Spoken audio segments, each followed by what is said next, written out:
F'temp ta' xahar minn 25 każ attiv ta' COVID-19 tlajna għal 2500 każ u fi kliem il-Ministru tas-Saħħa Chris Fearn il-varjant Delta kien il-kawża ta' din il-mewġa kbira.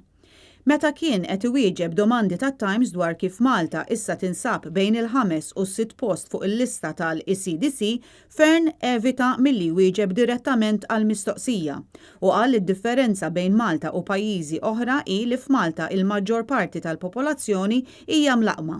B'hekk sissa m'hemmx ammonti kbar ta' pazjenti rekoverati l-isptar. Għalkemm id-Deputat Prim Ministru naqas milli jsemmi li sa xahar ilu ma kellna lil ħadd l-isptar.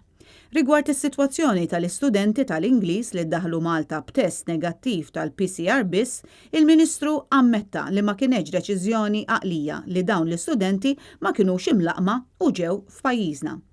Meta kien qed iwieġeb jekk hemmx il-ħsieb li biex wieħed jidħol f'restorant u ser jiġi mitlub ċertifikat tal-vaċċin bħalma qed iseħħ fi Franza u l-Italja, il-Ministru qal li jekk ma jkunx hemm l-ebda konnessjoni bejn in-numru ta' każijiet fil-komunità u dawk tal-isptar ma jarax li din il-miżura tidħol fis-seħħ. Anzi, żied jgħid li qed jittama li r-restrizzjonijiet ikomplu jitnaqsu.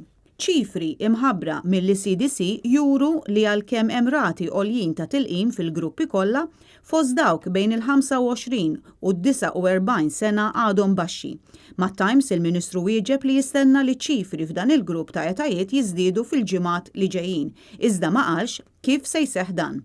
Mistoqsi jekk nerġgħux niġu lura għal ħajja bħalma kollna qabel il-COVID-19, Fearn wieġeb li għalkemm ma jkunx hawn restrizzjonijiet, jekk ikun hawn varjant li l-vaċċin ma jkunx kompatibbli għalih, ikun hemm bżonn li jittieħed booster għal dak it-tip ta' varjant. F'Mejju meta lħaqna is-70% tat-tilqim, il-Ministru kien ħabbar li Malta leħqet il-herd immunity. Imma minn dak iż-żmien l-hawn ma semma xejn aktar. Il-Ministru wieġeb li issa il-persentaġġ irid ikun dak ta' 85% biex Malta tilħaq il-herd immunity.